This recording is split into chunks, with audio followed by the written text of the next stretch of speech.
and she was just a mess. She was having the kids and she didn't want to. And so Steve brought me over there to see her, and she never showed me no affection. She never told me she loved me, and never really did anything for me.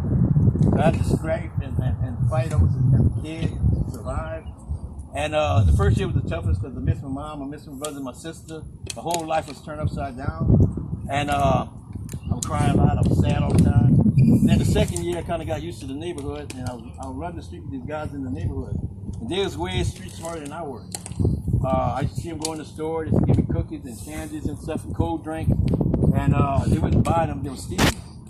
And so I began to steal things in the stores, going to the store, stealing candies, stealing things. And about 12 years old, the Lord was visiting us.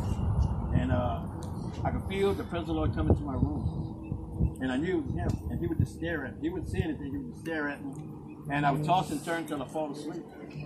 And the next day it would be bad all over again, and I knew he was coming. And he would show up, and he would just stare at me. And so that kind of got out the way. And the Lord then began to convict me of the things we were doing.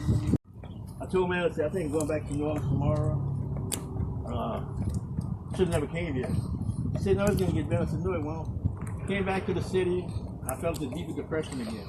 I was living the past, the rejection, the hurt, all over again. So a couple of days later, a friend brought Russell to my house. And I told my friend, so why'd you bring this guy? He's a Christian, why'd you bring him? And so the friend went to the bathroom, and Russell walked up to me, and Russell told me, he said, man, the Lord told me to tell you this. He said, the Lord told me to tell you that he loves you, he wants to take your hurt, your pain from you. He wants to set you free, and he wants to use you. And Russell told me this, and he left. And me and my friend, we parted, we did our things. And I went from relationship to relationship, never really could get it right with a woman. Had many girlfriends, but I was just too rough and too rugged, didn't know how to love.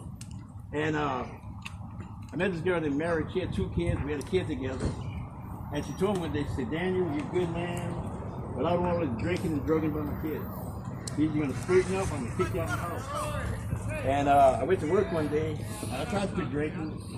I tried to quit drugging, I couldn't, have these strongholds on me. And I went to work one day, and I came back, all my clothes was out the front door. I told her, I said, what's my clothes doing that for? You gotta go. Put me out, I became homeless for 3.5 years on the street. I just gave up on life, drinking, drugging, and acting up. And I'll be going through the neighborhood, and I would see people prayer walking. I would turn around and go the other way. And I would run into a big crowd of people. I'd be going through a drug, and go to the street and walk up to me and say, hey man, the Lord told me to ask you something. He wants to know when you're going to stop. When are you going to quit? The Lord wants to know when are you going to stop. And I knew deep down in my heart he was telling me the truth. I knew it. And I would walk off, and I met this guy one day. He had a Bible thing, he had the gospel tract, and he's sharing the love of Christ. And I see him one day, he told me, hey man, God loves you, brother. And I told him, I said, man, I don't think there's no such thing as love. So people tell people that to make them feel good. There's no such thing as love. I said, no, man, God loves you, brother. He went to his Bible, went to the prodigal son, and began to share his story with him. And as he shared his story, I could feel the peace of the Lord. I could feel the Lord touching me. It was at this intersection, and it's so quiet. No cars was moving, no sound. And as he was talking to me, I could feel the presence of the Lord touching me. And we talked about it now. He said, brother, I really have to go meet my friends. Can I pray for you? I said, sure, pray for me. He prayed for me, and the Lord would open my eyes, the Lord would show me things.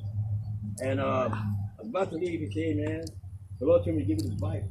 He started in the Gospel of John, read the Gospel, and go from Jesus to go. He gave me the Bible, then I left. I went to a little homeless camp, and we had about 20 people there. And we all had a little tent and stuff, and we were all sitting out one day. And the Lord took the scales up my eyes. I could see the people I was hanging around with a mess, and I was a mess.